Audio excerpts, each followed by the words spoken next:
with Rishi මගේ YouTube channel එකට ඔයාලා හැමෝම ආදරෙන් පිළිගන්නවා. තව දවස් කිහිපයකින් උදා වෙන අලුත් අවුරුද්දට කිරිබත් කන්න රසම රස ලුණු මිරිස් එකක් තමයි අද මං හදන්නේ. මේ ලුණු මිරිස් එක කිරිබත් එක විතරක් නෙමෙයි රොටි, පිට්ටු, ආප මේ ඕන එකක් එක්ක කන්න පුළුවන්. ඉතින් අපි බලමු මොනවාද මේක හදන්න අවශ්‍ය වෙන ද්‍රව්‍ය කියලා. මෙතනදී මම අරන් තියෙනවා ලොකු ලුණු ගෙඩි එකක්, රතු ලුණු ගෙඩි 5ක් 6ක්, උම්බල කඩ තේ හැඳි එකහමාරක්, අවුමිරිස් කරලක්. මේක ඕගලන්ට අවුමිරිස් වෙනුවට කොච්චි මිරිස්, නයි මිරිස් මේ ඕන එකක් පාවිච්චි කරන්න පුළුවන්.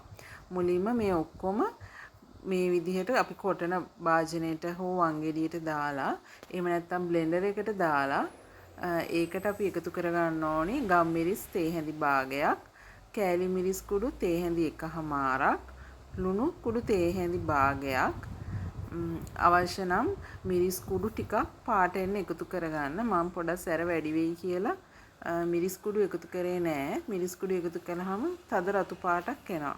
ඔක්කොම ද්‍රව්‍ය ටික දාලා කොටා ගත්තාම මේ වගේ තමයි ඔයාලට පේන්නේ.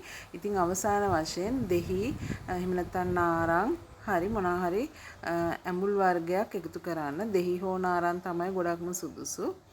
ඉතින් ඔයාලට අතින් එකතු කරගන්න බැරි නම් හැන්දකින් වගේ හොඳට මේ විදිහට කවලම් කරගන්න. මේ වෙලාවේදී ඔයාලන්ට ලුණු ඇඹුල් මදි නම් ඒවත් එකතු කරගන්න පුළුවන්. ඉතින් මේ තියෙන්නේ අපි හදාගත්ත ලුණු මිරිස් එක. මේක හරිම ලේසි, ඒ වගේම හරිම රසයි. කොච්චි නයි මිරිස් වගේ දැම්මහම ගොඩක්ම රසයි. ඉතින් ඔයාලත් ලුණු මිරිස් මේ විදිහට හදලා බලන්න, හරිම රසයි. ඉතින් මගේ channel එක subscribe කරලා නැත්නම් subscribe කරන්න, like කරන්න, comment කරන්න. ඔයාලා හැමෝටම සුබ දවසක්.